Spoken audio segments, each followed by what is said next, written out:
Top news. साथियों नमस्कार, स्वागत है आपका हमारे चैनल जिला टॉप न्यूज में। मैं सुरेश कुमार, आप देख रहे जनपद सुल्तानपुर के आज हसरमपुर ग्राम सभा में है, जो डॉक्टर BR अम्बेडकर का जन्मदिन मनाया जा रहा है। देखें भीम कुमार ने क्या कहा। अंधविश्वास, अधर्म, पाखंड और जातीयता की जड़ों को काटने वाले सच्चे पथ प्रदर्शक, द लाइट ऑफ एशिया, इस कायनात को मानवता के ज्ञान से अभिसिंचित करने वाले, विश्व को शांति का संदेश देने वाले, करुणा के सागर तथागत गौतम बुद्ध के चरणों में दिल की अनंत गहराइयों से हार्दिक श्रद्धा का सुमन अर्पित करता हूं। बहुजन समाज में जन्मे हुए संतों गुरुओं के चरणों में श्रद्धा का सुमन अर्पित करता हूँ। शोषितों, वंचितों एवं महिलाओं के उद्धारक, विश्व के नंबर 1 विद्वान, the symbol of knowledge, Gandhi को जीवन दान, कस्तूरबा को सुहाग दान एवं भारत को संविधान देने वाले परम पूज्य बोधिसत्व भारत रत्न बाबा साहब डॉक्टर भीमराव अम्बेडकर के चरणों में दिल की अनंत गहराइयों से हार्दिक श्रद्धा का सुमन अर्पित करता हूँ। राह संघर्ष की जो चलता है, राह संघर्ष की जो चलता है, वही संसार को बदलता है, और जिसने रातों से जंग जीती है, सूर्य बनकर वही निकलता है, सूर्य बनकर वही निकलता है। साथियों, समय हमको बहुत कम मिला है, लेकिन फिर भी मैं कुछ बातों से आप लोगों के बीच में रूबरू होना चाहता हूं। आज हम ऐसे महान व्यक्तित्व, महान मसीहा के जयंती के उपलक्ष्य में यहाँ पर उपस्थित हुए हैं।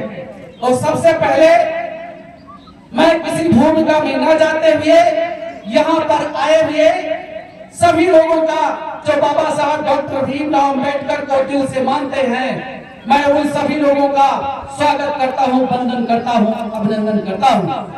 और मैं ये आप लोगों से अपील भी करता हूँ कि हमारे महापुरुषों की जयंती हमको अवश्य मनानी चाहिए, लेकिन केवल जयंती मनाने से ही काम नहीं होगा। जयंती मनाने का हमारा एक मकसद होना चाहिए, एक उद्देश्य होना चाहिए। लेकिन फिर भी आज जो इतने लोग इकट्ठा हुए हैं, तो ये देख करके हमको बड़ी खुशी मिलती है। इसलिए डॉक्टर कुंवर बेचैन की 4 पंक्तियां मुझे याद आती हैं कि डॉक्टर कुंवर बेचैन ने कहा था, पूरी धरा जो साथ दे तो और बात है, पूरी धरा जो साथ दे तो और बात है, पर तू जरा भी साथ दे तो और बात है। और चलने को तो एक पांव से चल रहे हैं लोग, पर दूसरा भी साथ दे तो और बात है। साथियों, मैं बहुत संक्षिप्त परिचय डॉक्टर BR अम्बेडकर के बारे में बताना चाहता हूं कि हमारे मसीहा, हमारे कर्णधार, जिनकी वजह से आज हम इस मनमानी रेस में सांसें ले पा रहे हैं, अपना जीवन व्यतीत कर पा रहे हैं, उस मसीहा के बारे में एक संक्षिप्त परिचय कि बाबा साहब डॉक्टर भीमराव अम्बेडकर का जन्म 14 अप्रैल 1891 ईस्वी में मध्य प्रदेश, जो उस समय मध्य प्रांत कहा जाता था, उसमें इंदौर जिले में महू छावनी में हुआ था। और बाबा साहब डॉक्टर भीमराव अम्बेडकर के पिता रामजी राव माधवजी सखपाल, ये ब्रिटिश हुकूमत के अंदर सूबेदार के पद पर काम किया करते थे। बाबा साहब के जन्म के 3 साल बाद 1894 में उनके पिता सूबेदार जी रिटायर हो जाते हैं, और क्योंकि आय का स्रोत बहुत ज्यादा नहीं हुआ करता था, ऊपर से वो बाबा साहब के जन्म के कुछ ही दिन बाद रिटायर हो जाते हैं, तो परिवार आर्थिक तंगी से जूझने लगता है। बाबा साहब डॉक्टर भीमराव अम्बेडकर को लेकर के उनके पिताजी अपने गांव चले जाते हैं। और उनका गांव महाराष्ट्र राज्य रत्नागिरी जिला आंबडवे गांव में पड़ता था। और हमारे मसीहा की माता जी का नाम भीमाबाई हुआ करता था। और भीमाबाई प्यार से स्नेह से बाबा साहब डॉक्टर भीमराव अम्बेडकर को उनके बचपन में भीमा नाम से संबोधित किया करती थी। साथियों, बाबा साहब की आयु कुछ ही समय ज्यादा नहीं हुई थी तो उनकी माता का देहांत हो जाता है। अब सारी की सारी जिम्मेदारी उनके पिताजी सूबेदार साहब पर आ जाती है। तो क्योंकि सूबेदार जी वो पढ़े लिखे व्यक्ति थे और नौकरी भी ब्रिटिश हुकूमत में कर चुके थे, तो उनको पढ़ाई लिखाई का महत्व क्या होता है ये उनको बखूबी पता था। और गांव में रह करके भीमा की शिक्षा सही से नहीं हो सकती, इसलिए वो मुंबई और एक नौकरी की खोज में, क्योंकि बाबा साहब की पढ़ाई लिखाई का जिम्मा उनके कंधों पर था, और उन्होंने सोचा कि कहीं पर नौकरी कर ली जाए और पारिवारिक स्थिति को थोड़ा आर्थिक मजबूती प्रदान की जाए, इसलिए वो नौकरी की खोज में निकल पड़ते हैं। साथियों, ये दौर चलता रहता है। बाबा साहब डॉक्टर भीमराव अम्बेडकर जब कुछ बड़े होते हैं, 5 साल की अवस्था हो जाती है, तब इनको स्कूल में दाखिले की बात आती है। तो उनके पिताजी कई स्कूल बाबा साहब डॉक्टर भीमराव अम्बेडकर को लेकर के जाते हैं। और जब स्कूलों के लोग, स्कूल का प्रिंसिपल जब ये पूछता है तुम किस समुदाय से आते हो, किस जाति से आते हो, तो जब उन्हें बताया जाता है कि हम महार जाति से हैं, तो सारे स्कूलों के दरवाजे बाबा साहब के लिए बंद हो जाते हैं। लेकिन एक स्कूल जो बाबा साहब का एडमिशन तो करता है, लेकिन एक शर्त पर करता है।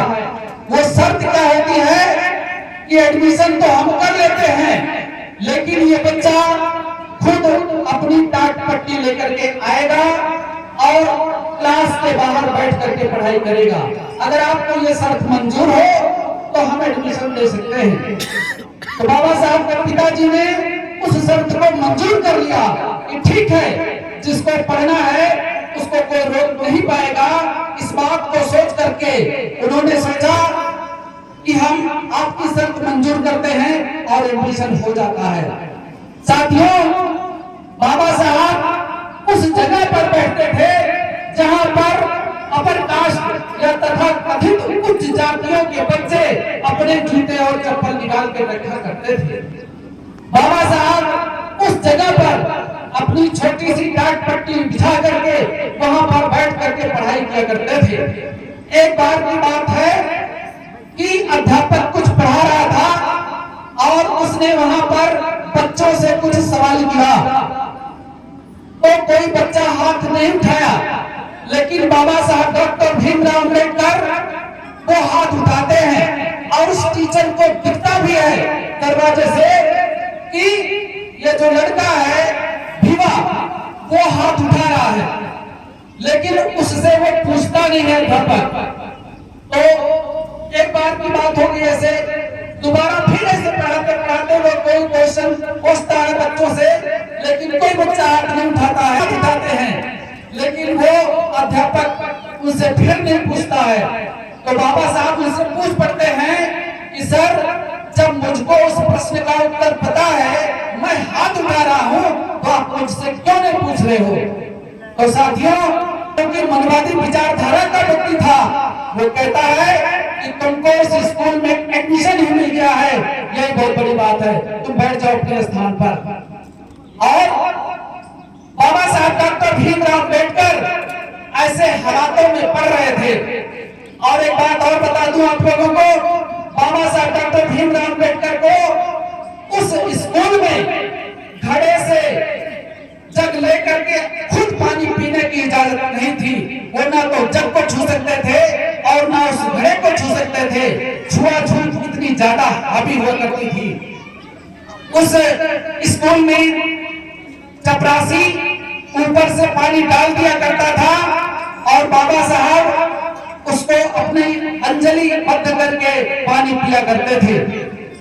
जिस दिन वो चपरासी नहीं हुआ करता था उस दिन बाबा साहब डॉक्टर भीमराव अम्बेडकर को पूरे दिन प्यासे ही रहना पड़ता था।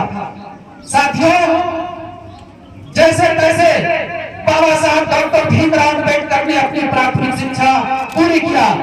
फिर मुंबई के एल्फिंस्टन कॉलेज में उनका एडमिशन होता है और 1907 में बाबा साहब डॉक्टर भीमराव अम्बेडकर मैट्रिक की परीक्षा पास करते हैं, जो हमारे समाज में पहला ऐसा बच्चा था जिसने मैट्रिक की परीक्षा।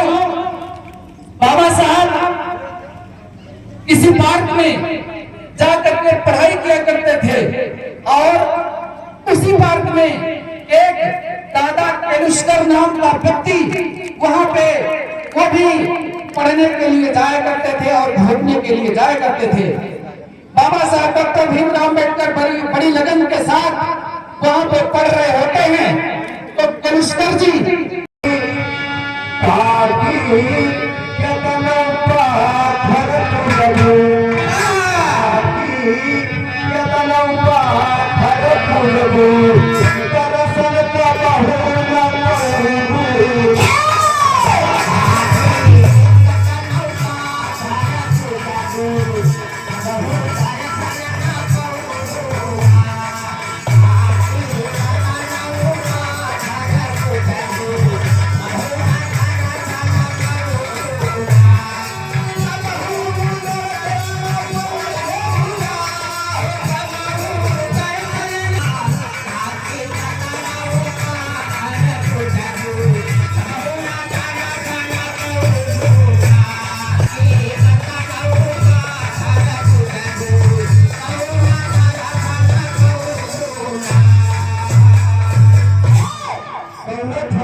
पेड़ लगा दिया वृक्ष, रोज डेली एक लोटा जल वहां पर चढ़ा दिया, एक लोटा जल वृक्ष पे चढ़ावा चढ़ावत देखा पाथर फल कुएं में थे तो वृक्ष पता लग गया सभ्यता पात्र कबीरदास कहे कि हर पाथर पूजे जब हर मिले तो मैं तो पूजू पहाड़ और घर पे चकिया क्यों न पूछे इन पूजे जो खाए संसार चकिया क्यों ना पूछे ना कुछ करे कहे अगर पत्थरे पूरे भगवान मिल जाना तो बड़ा पहाड़ हो।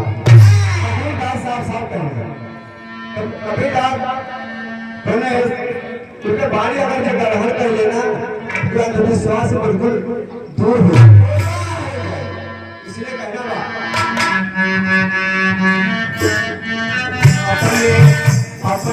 कहना अपने घटमाई जरा जाना पतिया भगवन कहना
गुब्बारे भगवान दे सका थे कैसे हो सका है गुब्बारे ना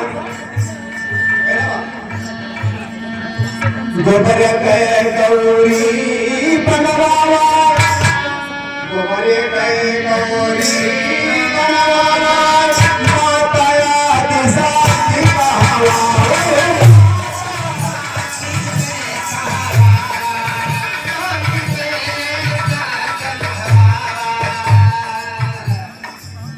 अपने अपने अंदर खोजा तुम्ही देवी तुम्ही आदि शक्ति तुम्ही दुर्गा सब तुम्ही हवा लेकिन अपना आदि शक्ति दुर्गा होते हुए गोबरे में आदि शक्ति दुर्गा होते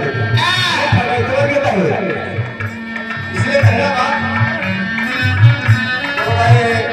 अपने घटा मानव जब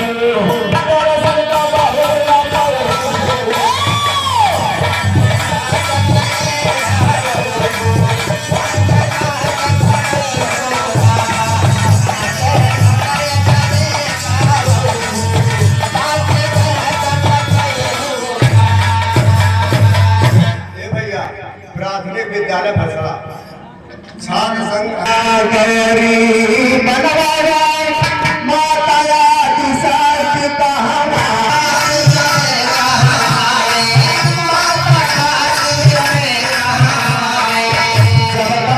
अपने भगवान खोजहु जब तक अपने भगवान खोजहु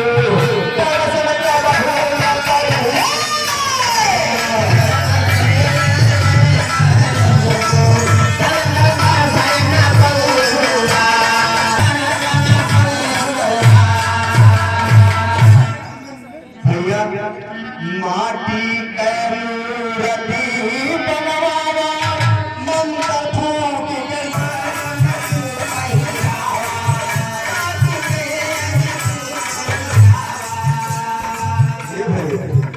माटी के मूर्त बनवाए के माटी के मूर्त हम ही बनाई हम ही खरीदी और हम ही जाए के उनके धरी माई कल्याण करे कल्याण जय माता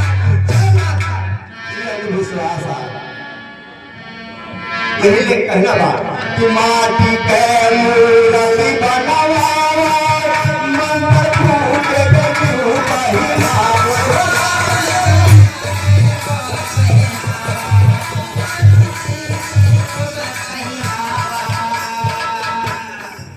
माई तुम्हें सबसे कहा हुआ कि माई मटिया बनवाई खोजबू माई तो तू हुआ है माटी को हम नहीं फेंके दे दिया अरे नहीं सबके पीछे न हो भगवान आपन रूप पहचाना मैं प्रार्थना कर महतारी रही कि तू अपने आप तू ही दुर्गा तू ही काली सब कुछ तू ही हुआ तीन रूप आज चुना बुढ़ाई जवानी बुढ़ापा तीन रूप जिंदगी में आपस बच्ची नाम कर बच्ची बिटिया अपने घरे चले गए तो महतारी को